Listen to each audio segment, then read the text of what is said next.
Inspiration. Vous connaissez peut-être déjà la notion de biomimétisme. C'est une idée, un processus, une philosophie interdisciplinaire, une approche de l'ingénierie et de l'innovation qui consiste en fait à s'inspirer de ce que fait la biologie, de ce que fait la nature, pour l'appliquer de façon technique. Ça peut être à la fois une inspiration en termes de forme, de matière, d'organisation, voire de mécanique de fonctionnement. Et le concept du biomimétisme est devenu une norme avec une démarche pas à pas et qui répond généralement à un objectif d'adresser des enjeux liés au développement durable. À titre d'exemple, le scratch, que tout le monde connaît, est une inspiration qui vient de la bardane. Ce sont des plantes assez communes dans les campagnes françaises qui s'accrochent au pelage des animaux ou alors à vos vêtements lorsque vous passez à côté de ces plantes et qui leur permettent une dissémination.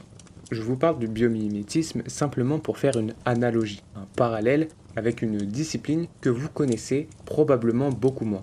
J'ai nommé le bioclimatisme. En particulier, nous allons parler d'urbanisme, de design et d'architecture bioclimatique. Commençons par présenter notre auteur du jour, Clément Gaillard. Clément Gaillard est un designer et urbaniste de formation, et plus précisément, il est normalien, agrégé de l'ENS Paris-Saclay en design, mais aussi docteur en géographie et aménagement, avec un travail de thèse qui a porté sur l'histoire de la conception bioclimatique et son intégration en architecture. Aujourd'hui, il a fondé son propre bureau d'études et travaille sur des projets d'architecture et d'urbanisme afin, je cite, de mieux intégrer le climat. On est donc a priori sur quelqu'un qui sait de quoi il nous parle, et ça nous intéresse particulièrement, parce qu'on va justement se pencher sur son propos et essayer de comprendre plus précisément de quoi il s'agit. Le livre, écrit par Clément Gaillard donc, s'intitule sobrement Bioclimatique. L'idée de ce livre, qui est très court, c'est d'avoir une introduction, brève mais complète, de ce qu'est justement le bioclimatisme et l'approche bioclimatique en urbanisme et en architecture. L'objectif principal, c'est d'avoir une définition du bioclimatisme au regard des enjeux qui sont aujourd'hui liés au climat et au réchauffement climatique. L'économie de l'énergie, bien sûr, en premier chef, car dès qu'on parle d'urbanisme et de construction, c'est souvent l'un des premiers sujets qui ressort, mais aussi les problématiques du rafraîchissement, dans ce contexte d'augmentation des températures et de la multiplication des périodes de canicule. On a bien sûr le sujet de la rénovation des bâtis anciens qui s'impose désormais aujourd'hui comme une étape clé de la transition du secteur immobilier. Mais une fois qu'on voit tous ces enjeux, cette définition, finalement, qu'est-ce qu'elle nous dit ? Je cite.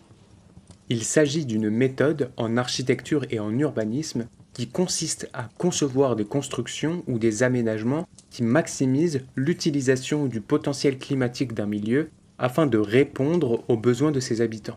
Chauffage, rafraîchissement, lumière naturelle, air sain, etc. Certains climats sont plus propices que d'autres à la satisfaction de ces besoins. Il est par exemple plus facile d'assurer un bon éclairage naturel dans un climat où la surchauffe estivale n'est pas un problème. Alors maintenant qu'on a les définitions, comment se construit ce petit livre ? Qu'est-ce qu'il contient ? L'auteur part d'un constat, la nécessité de penser au-delà, je le disais tout à l'heure, des économies d'énergie, et une des croyances qui a accompagné l'industrialisation est, je cite, qu'il était possible de vivre partout et sous tous les climats avec le même mode de vie standardisé, à grand renfort de climatisation et d'énergie fossile. Sauf que, bien évidemment, vous le comprenez immédiatement sans être un expert qu'il y a un souci. Le climat qu'on a à Paris ou en France ne va pas être le même que celui que l'on va avoir au sud de l'Europe, au Moyen-Orient ou ailleurs. Avoir une approche d'ensemble pour l'aménagement, quand bien même on essaierait de faire des bâtiments dits passifs ou à énergie positive, ça n'a pas de sens, ça ne peut pas être uniforme et tout doit être adapté à la localité dans laquelle s'inscrit cet aménagement. Et pour illustrer ça, Clément Gaillard nous parle en quelques lignes de la viticulture et de la pratique commune qu'on retrouve par ailleurs dans d'autres cultures de planter en fonction de l'orientation du soleil. Ça paraît assez logique de se dire que pour produire de la vigne, il ne faut pas la brûler et donc celle-ci doit être plantée d'une certaine façon. Mais dans ce cas, il faut se poser la question de pourquoi on n'a pas exactement la même approche pour nos habitations et nos aménagements. Avec la définition que je vous donnais un peu plus haut, on voit là tout l'intérêt du bioclimatisme. On comprend pourquoi il faut mieux intégrer le climat, que ce soit pour permettre un rafraîchissement naturel, avoir une lumière naturelle qui soit adéquate, pour pouvoir lutter contre des îlots de chaleur, en bref, pour jouir d'un certain confort. Essayons de rendre ça encore plus concret. Certains d'entre vous qui m'écoutez vivent peut-être dans des régions où il fait généralement plutôt chaud, ou peut-être que vous avez l'occasion d'aller dans ce type de région. Dans ce cas, vous avez peut-être déjà vu des chaises de jardin ou autres dites ventilées. Vous savez, ce sont des chaises avec des tissus tressés ou encore en résine plastique assez légère, ces chaises qui laissent passer l'air. Autrement dit, toutes les zones de l'assise et du dossier de la chaise ne sont pas pleines, il y a des trous, tout simplement pour pouvoir laisser passer l'air et permettre d'améliorer le confort thermique de la personne qui s'assoit sur la chaise et favoriser finalement l'évaporation de sa transpiration. Vous imaginez bien, vous l'avez vécu, quand vous êtes dans ce genre de cas, dans le sud de la France par exemple, qu'il fait chaud, que c'est l'été, que vous êtes assis sur une de ces grosses chaises, on va dire classiques, en tissu ou en plastique, il n'y a pas d'air qui passe, ça renforce votre sensation de chaleur et ça vous fait transpirer encore plus alors que vous avez juste envie de boire votre petite limonade bien fraîche. Ça, c'est un exemple de mobilier adapté à la zone climatique où il se trouve. C'est de l'inspiration bioclimatique. Et de la même manière, on pourrait avoir différents types de volets, en bois, en plastique, ou juste de simples brise-soleil, en fonction de la zone concernée et de l'ensoleillement reçu par cette zone. Cette réflexion, elle se conduit à plus large échelle sur l'architecture et sur l'urbanisme, tout en tenant compte des spécificités locales. On appelle ça l'architecture vernaculaire. L'architecture vernaculaire, c'est une architecture qui, je cite, comprend l'ensemble des constructions et des aménagements d'une même aire géographique réalisés à partir de ressources locales, bois, pierre, terre, etc., selon des techniques traditionnelles, des règles et des savoir-faire mis au point bien avant la révolution industrielle. Cette architecture, donc, s'adapte à la localisation dans laquelle elle se retrouve implantée. Je vais vous donner quelques exemples. Dans certains pays du Maghreb, on a des maisons traditionnelles avec un mobilier qui est directement intégré dans le bâti de la maison. Les assises vont être très proches du sol et, je cite Clément Gaillard, sous la forme de banquettes ou d'alcôves, elles génèrent une sensation de fraîcheur car elles bénéficient de l'inertie thermique de toute la maçonnerie lourde. Autrement dit, ces assises, ces sièges vous permettent de vous rafraîchir grâce à la fraîcheur de la pierre qui vous entoure. Autre exemple, ceux qui habitent en Camargue. On a les cabanes des gardiennes qui ont été conçues et orientées pour pouvoir affronter le Mistral de la région, avec une façade de cette maison, de cette habitation, qui est arrondie de sorte à ce que le vent la contourne. On a un autre bel exemple d'architecture bioclimatique qui est à l'échelle d'une ville, c'est la Grande Motte. Cette ville du sud de la France, elle se situe en front de mer et elle est notamment connue pour son architecture un petit peu originale, avec des bâtiments en forme de pyramide, un peu arrondis. Cette ville, elle a été imaginée dans les années 60 par un architecte qui s'appelle Jean Balladur, avec l'aide d'un ingénieur en génie maritime dénommé Roger Vian. Alors, pourquoi je vous parle de la Grande Motte ? Eh bien, parce que d'après ce que nous rapporte Clément Gaillard, l'ensemble du plan de la Grande Motte a été imaginé selon les 3 vents dominants du site. Le vent marin, je vous rappelle que la ville est sur le littoral, la tramontagne et le mistral. Roger Vian, ce fameux ingénieur en génie maritime, a réalisé une analyse de ces vents afin de concevoir une ville qui les prenne en compte. Et ça va même plus loin, parce que la ville imaginée par Balladur va, entre guillemets, casser les vents marins et va les peigner, selon l'expression utilisée par Clément Gaillard, cela grâce à la disposition particulière des bâtiments dont je vous parlais plus tôt. Ça permet d'une part de préserver les habitants dans les terres des inconvénients et des inconforts qu'on peut avoir avec les vents, mais aussi de protéger la végétation en partie, parce que l'air marin est chargé d'aérosols, c'est-à-dire de petites gouttelettes d'eau salée qui vont avoir un effet sur la végétation.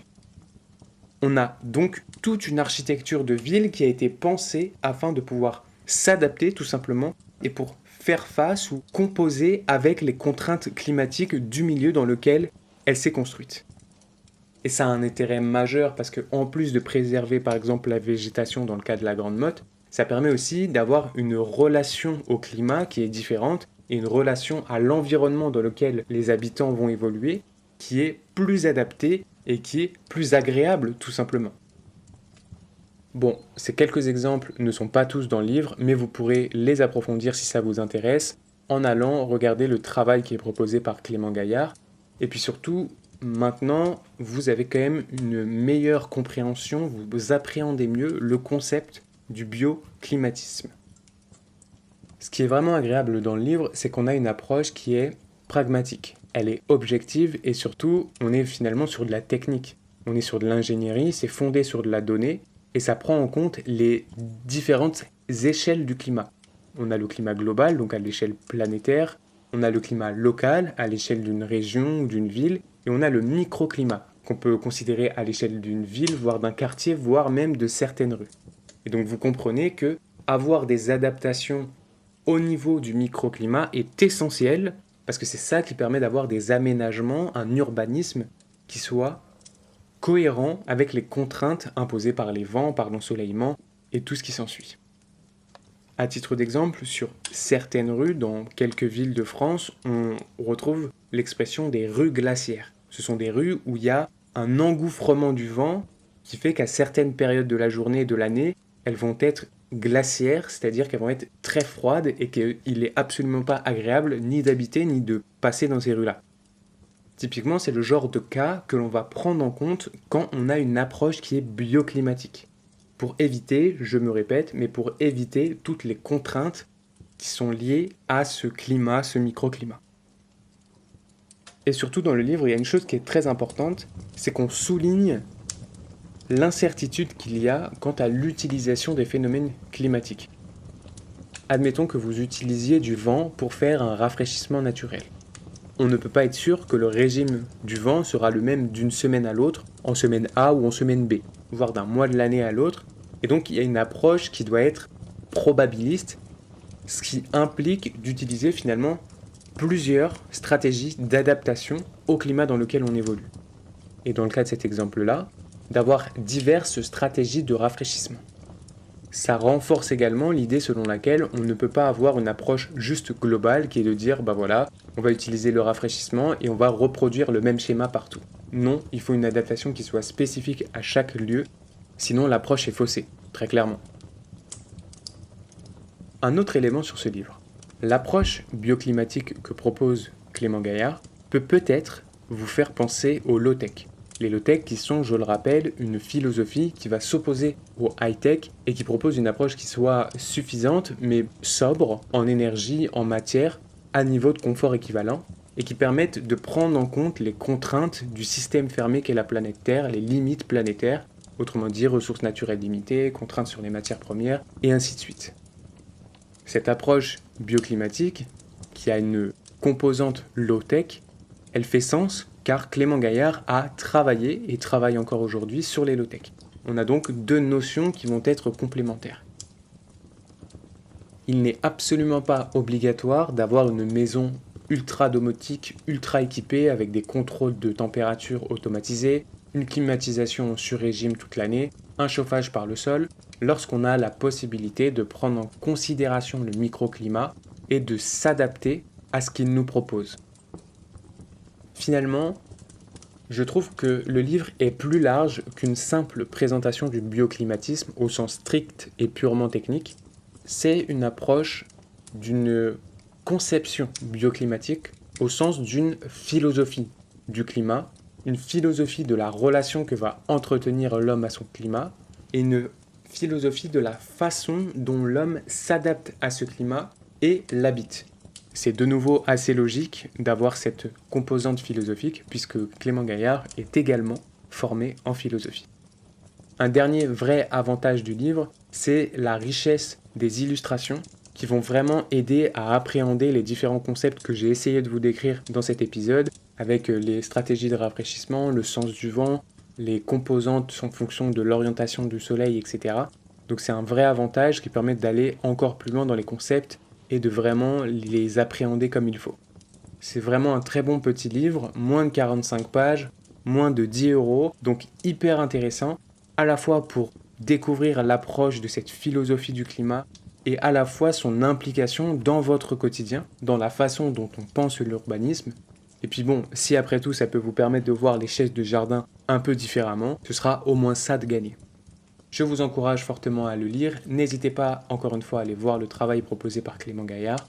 Je vous encourage également à nous faire vos retours sur cet épisode.